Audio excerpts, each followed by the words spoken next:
Let's back up a moment. How did cultural Marxism get into the United States? Some brief history.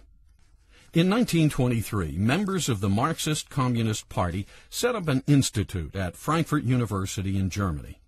This institute was named the Institute for Social Research. Later, it would become known as simply the Frankfurt School. These new Marxists, under the direction of Max Horkheimer, had seen the old Lenin Marxists fail. The workers of the world did not unite in World War I. Further, they realized why.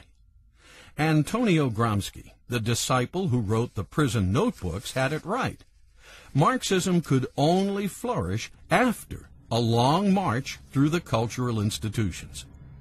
Now the mantra would be, change Western culture, and then the workers will unite.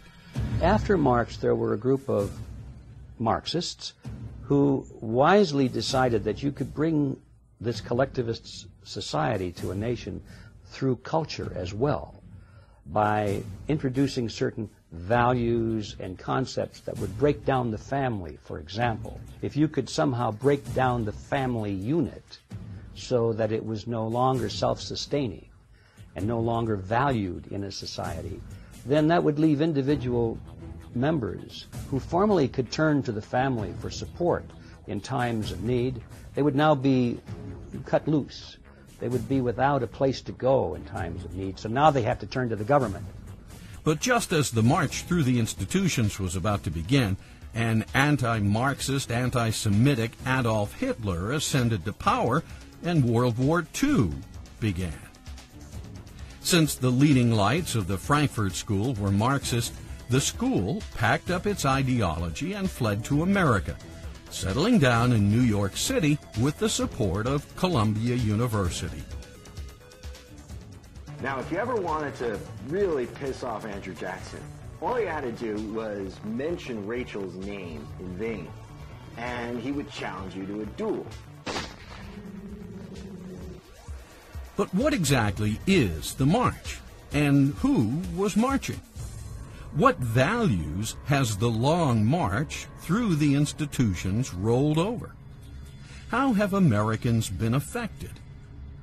Let's hear it from some of the Frankfurt School graduates themselves, like George Lukács, Antonio Gramsci, Charles Reich, Herbert Marcuse, Theodor Adorno, Erich Fromm, Wilhelm Reich, and Max Horkheimer. Marx got it all wrong. The workers are not up to being the vanguard of the communist revolution. Let's translate Marxism into cultural terms. And Herbert Marcuse. The West is guilty of genocidal crimes against every civilization and culture it has encountered. America and Western civilization are the world's greatest repositories of racism, sexism, nativism, xenophobia, anti-Semitism, fascism, and Nazism. American society is oppressive, evil, and undeserving of loyalty. Have you ever heard of cultural Marxism? If so, what is it? I'm not familiar completely with Marxism. I have not heard of cultural Marxism. Cultural Marxism? No, I don't even think I know what that kind of talk is gibberish to me. I hate to tell you. It's used in some terms, I think, as a sort of the thing that is almost politically correct from a Marxist standpoint. In other words, from a socialist or communist standpoint. George Lukács. I see the revolutionary destruction of society as the one and only solution. A worldwide overturning of values cannot take place without the annihilation of the old values and the creation of the new ones by the revolution.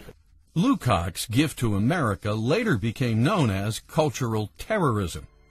Gifts such as radical sex education in public schools, covering such subjects as free love, outdatedness of monogamy, irrelevance of religion, and the archaic nature of the middle-class family.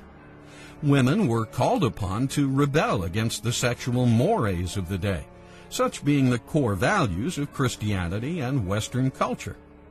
His ideas later became the basis for the sexual revolution, embraced by a generation of drug-challenged baby boomers. When you hear people say, as I did on the campaigns, Pat, what happened to the country we grew up in? Physically, it's the same country, but they're right. We're in another country now.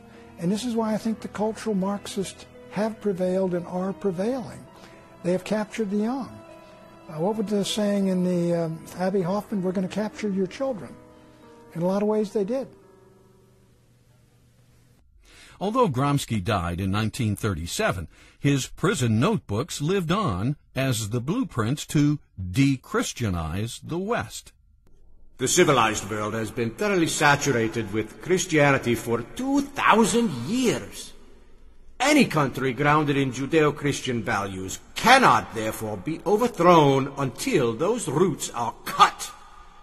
But to cut the roots, to change culture, a long march through the institutions is necessary. Only then will power fall into our laps like ripened fruit. And the new generation of freedom-loving, authority-challenged baby boomers were quite willing to accept the bait and take a toke. Turn on, tune in, drop out.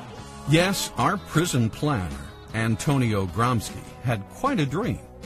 The only way a Marxist revolution could be successful was if the heat shield of capitalism, Christianity, were first destroyed. Charles Reich. There is a revolution coming. It will not be like revolutions of the past. It will originate with the individual, with culture, and it will change the political structure only as its final act. Reich thus helped shape the minds of the American 60s youth with his runaway best-selling book, The Greening of America. Gramsci and Marx were now reaching their target audience, and the long march was in progress.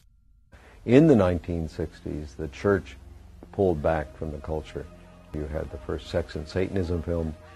You had the first X-rated film where the pastor takes the boy up to his room in Broadway to get on his knees but not to pray. You had all of the perversion. You went from 100% broad audience films that anybody could see to 82% R-rated movies, which were restricted. You had a tremendous loss of viewership at the movie theaters. Even though television had been around for 20 years, you went from 44 million weekly attendance to 17 million weekly attendance. And so basically what happened, the church gave up in the mid-60s. It gave up on prayer in schools. It gave up on being a force in society. And Johnson shackled the church when he said that when he used the 501c3 to say the churches couldn't talk about politics, and the church just buckled under. When prayer was taken out of school, the church buckled under. When the church collapsed from Hollywood, they buckled under. So it was the church's internal collapse, and that has happened before in history, and unless people get revival, reformation, renewal, we will never reclaim the culture.